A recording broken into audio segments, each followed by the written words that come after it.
So I was working in this major ad agency in Dallas and sat around the corner from the founder of the agency, who is fabled for being in the office every day and knowing everybody's first name. And I passed him in the hall and said hello to him. And he was consistent always in looking you in the eye and saying, "Hello, Jeannie." And he passed me in the hall and he looked me in the eye and then he turned away. And to the ground he said, "Hello, Jeannie." And I was on my way somewhere and I turned right around and headed back to my desk and started uploading files because I knew that was the day I was going to be laid off. The phone rang and it was the chief creative officer of the agency. And I just sat there looking at the caller ID, his name. And now this guy's calling me on the day that I know there are layoffs on my floor. Hello? Hey, dude, come down to the office for a sec? Okay. Hung up my phone. I walked by my partner's office and I think I'm going to get laid off. We lost a major piece of business and there was a series of layoffs that I avoided and one day I couldn't avoid it any longer. But I felt really safe because I was the only writer in this ad agency. I'm like, well, I'm safe. You can't run an ad agency without a writer. And one morning they just pulled us all into a room and I was like, oh, she's going to tell us that we're the only ones left and they're letting go of everybody else. I looked around, I was like, oh, there's an account person, a media person, a market director, and a writer. You can run an ad agency with this. And we were the four being let go. That Thursday, everybody got it, and it was bad. Oh, it was horrible. You could just, people just, oh my God, so-and-so got it, so-and-so got it. Like, oh, I can't believe they got it. People were walking by, crying, and like an asshole, I was going around like hugging people, saying like, don't worry, it's no big deal. You know, I've been laid off twice before, once by my own dad, you know, like, trust me, it's not that bad. Things will get better. I'm the guy going around trying to make everybody feel better. And they were calling each person in.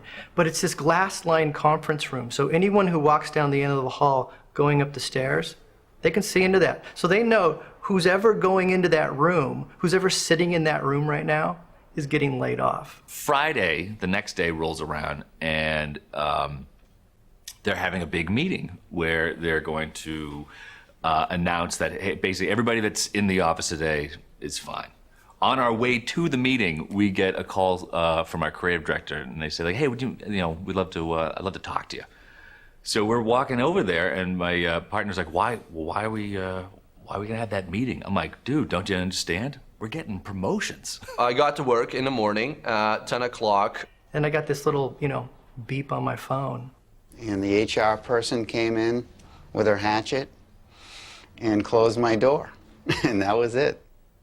It was a very perfunctory meeting, took about 4 minutes. Here's your paperwork, here's your severance, goodbye, see you later. Blah, blah, blah, blah, blah, blah, blah. Whatever happened after that, I don't know. We had to move rooms because the meeting went longer and that conference room was booked, so we had to go move to another room. This is a joke, right? This is was a secret camera somewhere or something? And my partner starts freaking out. He's just like, we're getting fired. We're getting fired. I'm like, shut up. We are not getting fired. I go, we just won the only piece of business in 2008. We don't get fired. My boss came to me and said there's going to be layoffs. Basically, your head's on the chopping block. And I was like, cool. I think I tried to say something funny like, I'm not going in until the HR woman leaves, and nobody laughed. I emailed to a buddy of mine. I sent an email, a quick one, that said something to the effect of, what are you doing this afternoon? I got to go get laid off, and I'll give you a call in a bit. Got my cell phone out, and I texted my wife, and I just wrote, fired. Called my wife, and I said, hey, hon, can you come get me at the train? I'm on my way home. She's like, oh yeah, you got the day off. You coming home early?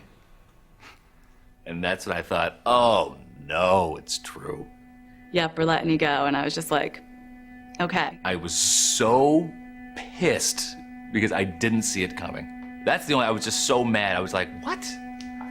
And yeah, so we got let go on Friday the 13th. Yeah.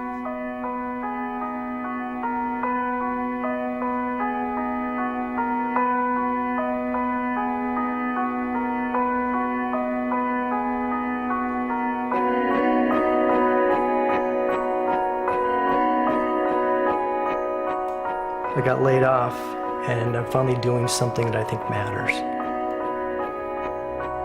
So.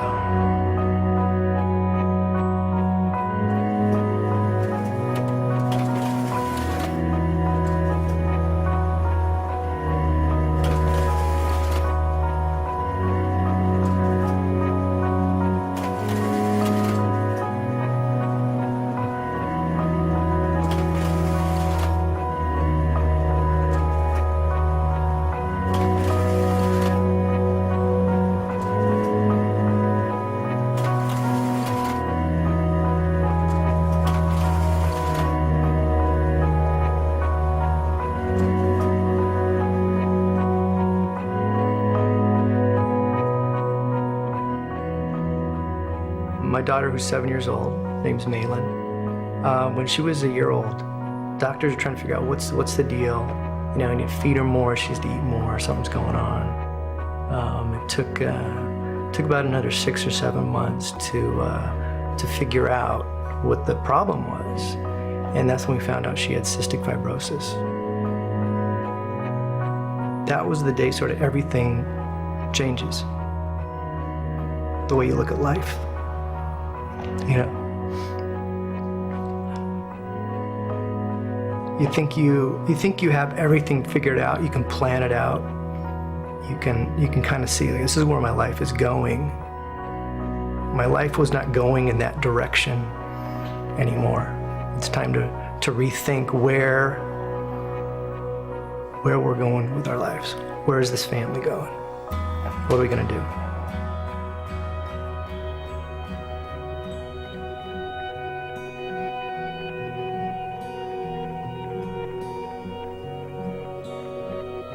I got laid off and I panicked. First of all, your ego is deflated and you feel worthless. You feel as if no matter how long you were at the company, something went wrong. You did something wrong.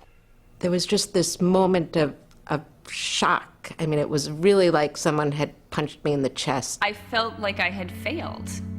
I've always been a high-achieving person, and this was the first time that somebody in a professional environment had said, you know, in such terms, we don't want you anymore and you don't do what we want. It was an awful feeling. I've never had such a low self-esteem.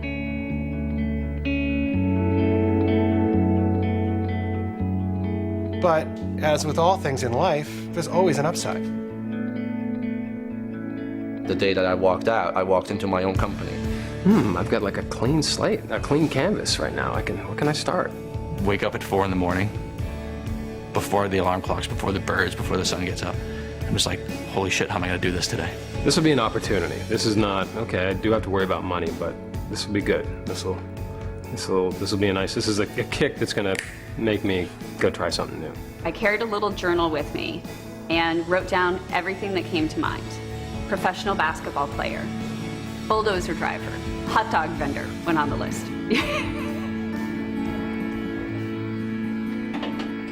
I got laid off and I was thrilled.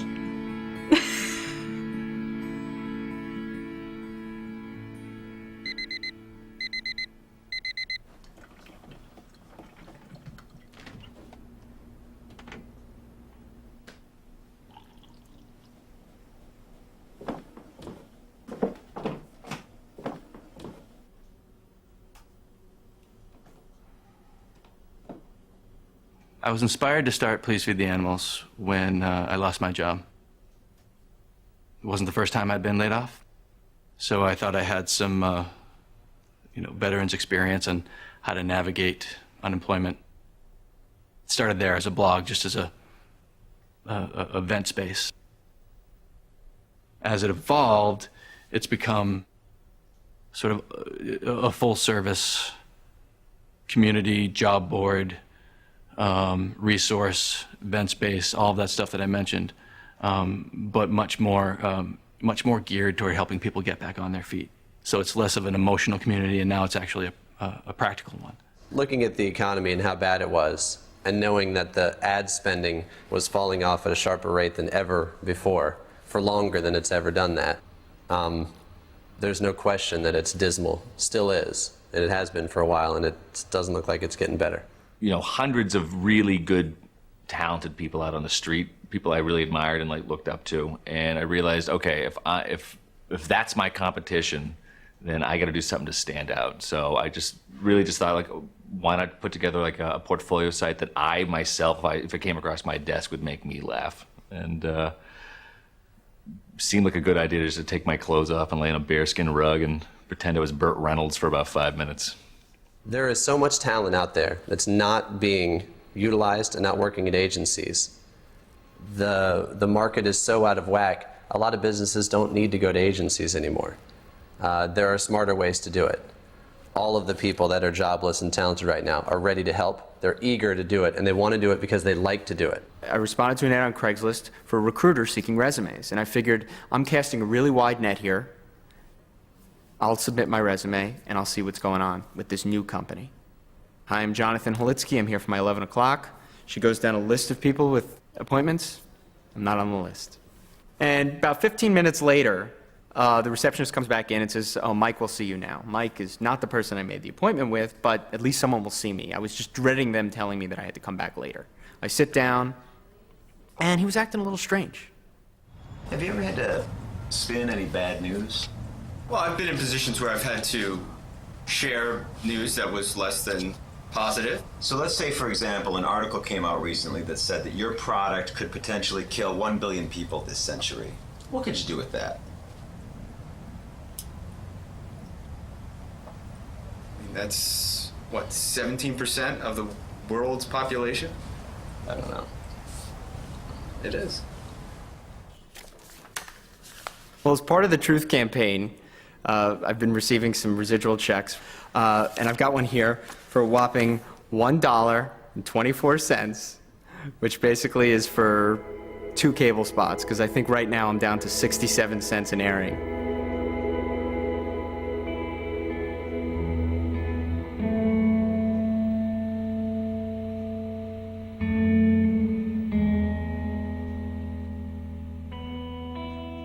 About 10 years ago, there was a study done in Australia among people with cystic fibrosis, and they found there's one group of people that seems to be healthier. They have better lung function, better scores, they were healthier than the regular population.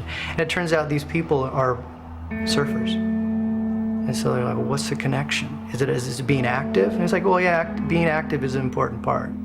But actually what they found is that the sailing in the ocean air works as a lubricant, and it helps to dislodge that mucus.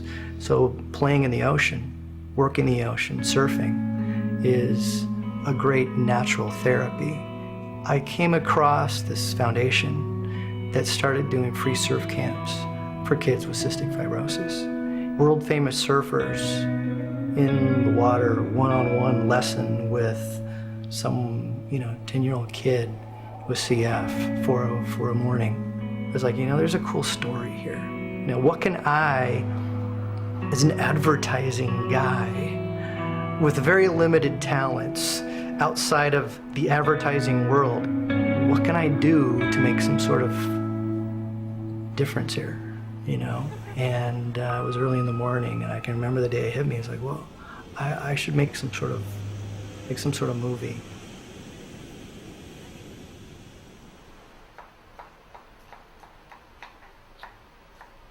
Well, I started working in advertising in 2003, and by 2006, I knew I didn't want to stay in it, but I wasn't sure what I was going to do.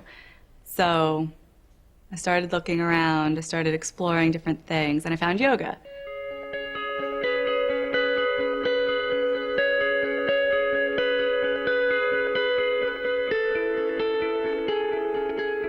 It seemed to me that I had built my portfolio to a point where I could actually make a living doing freelance. And as time went on, things happened in the business, jobs got further and further apart, and I found myself with a lot of time on my hands. So I started painting very seriously. Probably drew and painted from the time I can remember, It was something that I always loved. It was an escape when I was a kid.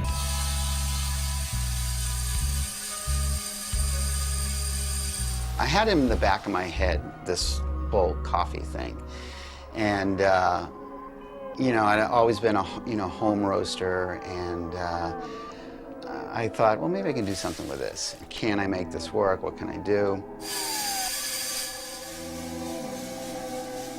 You know, this machine that I have out here was quite an investment, and so I did the research on which coffee roaster I wanted, and you know, one day I pulled the trigger, bought it, and arrived at the house here. I didn't really have any clients or anything, you know. I just had this $10,000 coffee roaster, and we're like, where are we going to put this thing? What working on this film has done for me is it gives me a really good reason to get up every day and try to figure out how am I gonna, it's the independent filmmaker thing, you know, how am I gonna pay for this?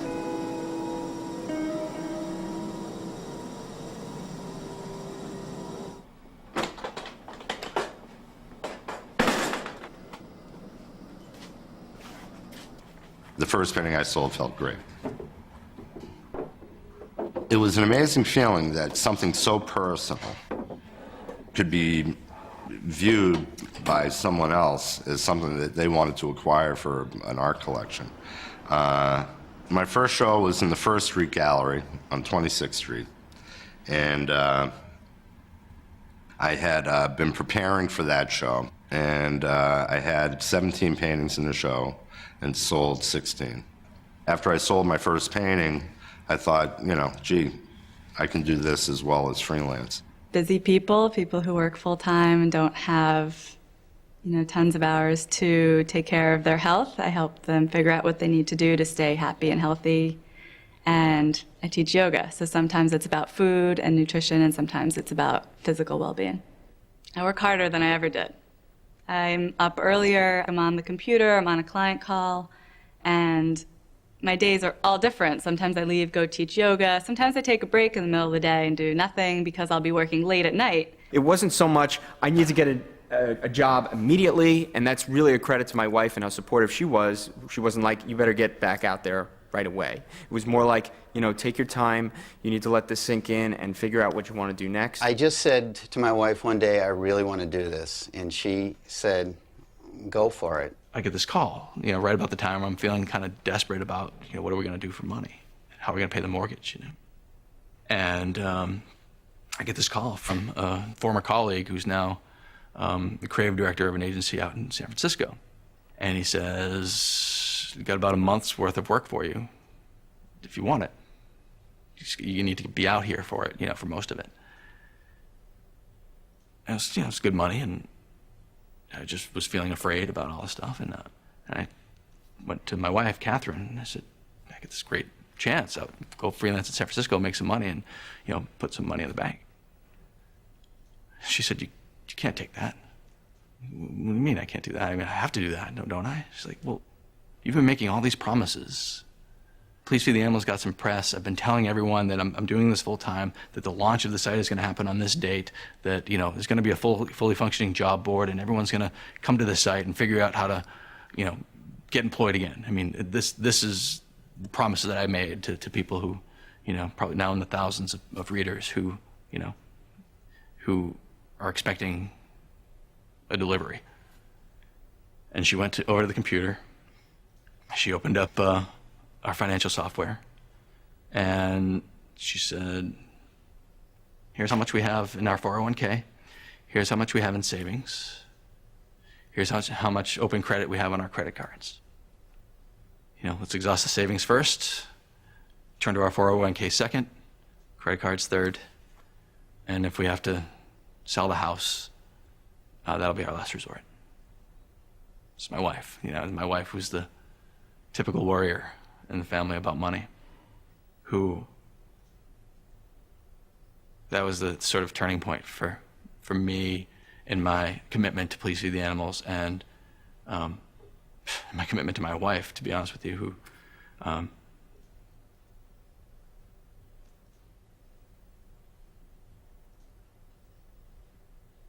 my wife, who I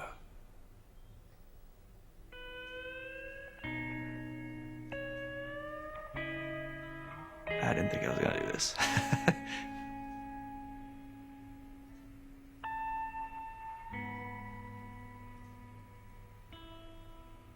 One of the pieces of advice that I read somewhere early on was, don't be the person who's out there looking for a job, be the person who's out there doing something interesting. And I thought, what a great piece of advice, because I don't want to be the person out there looking for a job. I just don't, you know?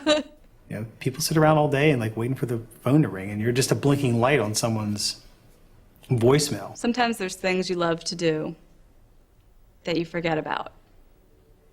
So put your energy in the things that you love. Put all the energy you can into those things and see what happens.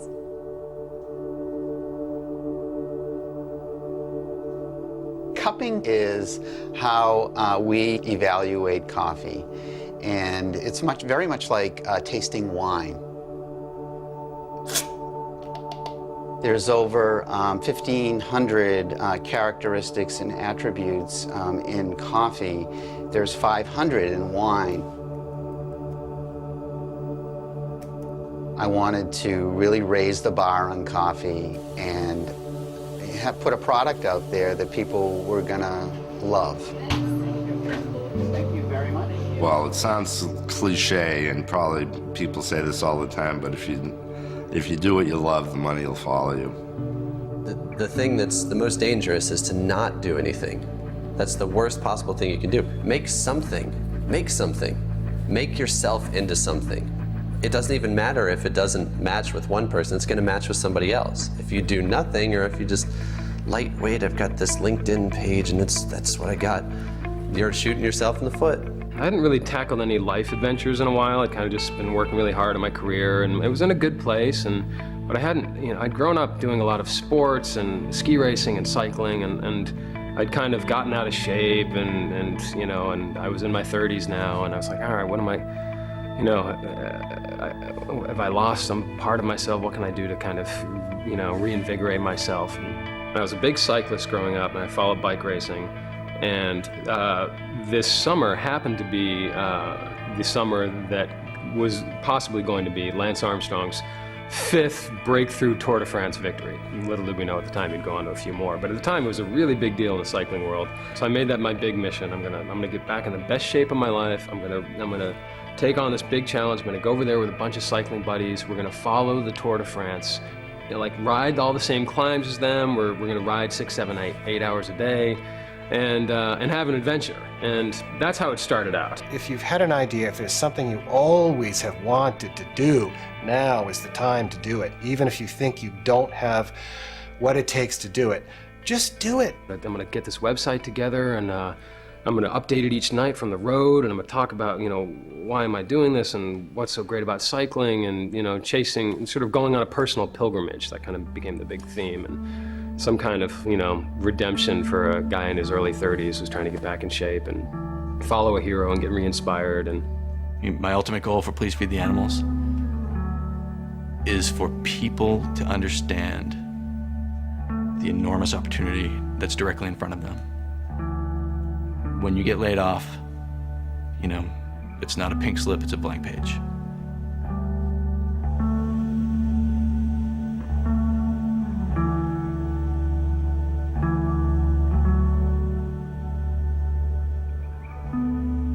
I think it's easy to fall asleep in your own life and just kind of take what you have and assume that that's the best you're ever going to have.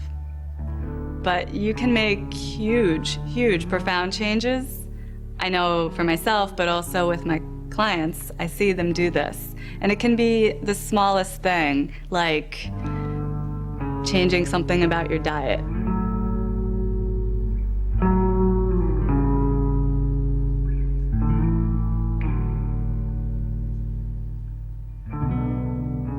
I was asked by a coworker to dress up for Halloween.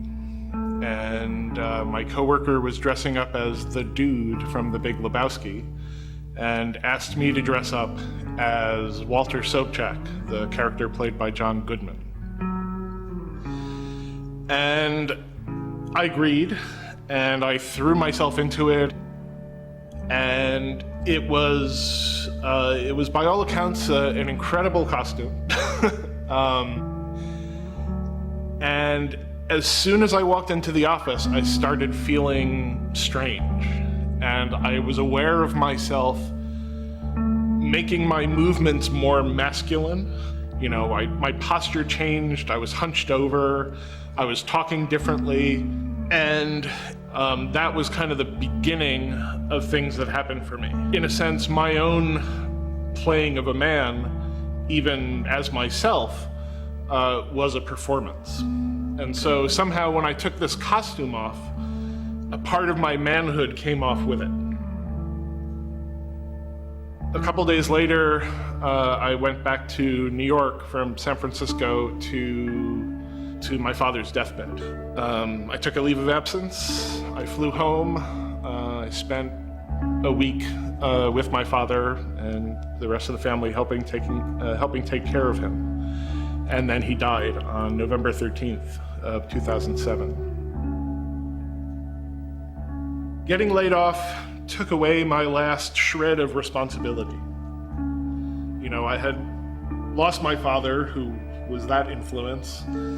I left my wife, who was that influence. And all I had left was this life where all I was doing was going to work to earn a paycheck so I could go home and sit in my apartment.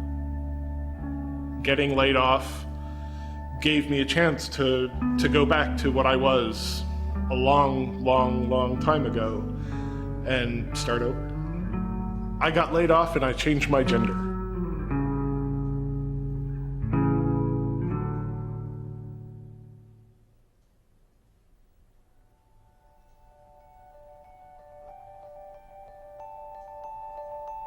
When I was a child, I grew up in rural New Hampshire on the ocean. And I was one of those people that liked the beach in the winter more than the summer. And I think it's because I was alone there. There's something about that, that aloneness to me that's sort of spiritual.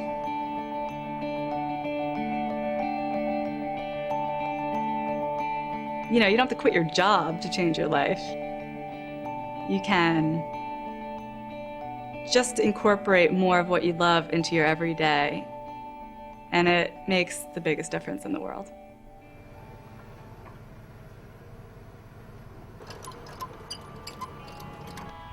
I was in advertising for 22 years, and so I took all that marketing experience and used it for this business. Designed my own bags. I put up my own point of purchase displays. I designed my own website, everything. But having that marketing background was just such a wonderful thing for me to have. People that I worked with in advertising were some of the most unhealthy people I have ever met. You know, it's just this constant stress, and nobody takes time for themselves. A lot of people don't see their families as much as they'd like, and it's a shame. And a lot of people would say to me, nobody likes when you leave to go to yoga at night. I mean, I think it's really cool and I respect what you're doing, but you should know that people talk. So, talk. If somebody would ask me if I would ever take another agency job again, I would say no. I mean, I would work for a client, yes, but I would never go back and lose this independence. Never. Cards of Change is where we ask laid off people to upload their old business card and write on that business card their new contact info, plus one positive change that happened in their lives as a result of being laid off. Having left the ad agency world just gave me time to do other stuff in my life, like a lot of volunteer stuff and things like that. You've got time to plan your daughter's wedding. You finally see your kids again. You eat 3 meals a day. Yeah, every day feels like the weekend, and I'm just happier. Just happier. Looking for a new job is as much a full-time as anything else. So, but I still figured I can give 3 hours a week to God's love. I work in the department where the applications are evaluated to determine the client's eligibility. Anybody who signs up, they'll turn it around and get you a meal in 24 hours. And that really opened my eyes to just doing good things. I just got more personal fulfillment from that. It was just on a higher level. Over the years, offers have always come in, and I've just sort of brushed them aside. I'm happy. I'm doing I'm doing my own thing. I'm running my own business. I'm not going back. I'll never go back. If I went back, I'd probably be fired in the first week because I'd act like I write. And so you can't. I mean, you just can't be like that. You have to play the game if you work for the man. Ad Rants is technically a weblog. We write about advertising news, new campaigns, interesting creative trends, current topics, but with a little bit of a twist. It's snarky, it's wise-ass, it's fun, it's, as a friend once said, something that people read when they're feeling bad, which actually worked really perfectly for the point I was in my life, having been laid off. I was bitter, I was upset. And as a side note, I had just gone through cancer. I had colon cancer. And so I had faced, an operation. I had gone through 8 months of chemotherapy. So to me, the world was a terrible place. And all of that came out in my writing and my voice. Sort of like, can I say fuck you? Bitch, moan, hate, get it out of your system, and be hungover the next day. And make that the end of it. I sell bills to pay and things, and I worry about painting, selling, and the bad economy. But I feel like I've made a good choice for me at this stage in my career. And I can concern myself more with the art than the expense of living in a place like Manhattan, which for me is important right now. I don't know where I'm going to end up. If it weren't for losing my job, my life would be awful. Because my life is great now. I love it. I'm still falling and I haven't hit the ground yet, but I just needed to push off the cliff. And, so in a way, I appreciate it. Getting laid off was not a bad thing. It's like, now it's like the world of possibilities. So, making a movie, that's just one of the things. Who knows what else is going to happen?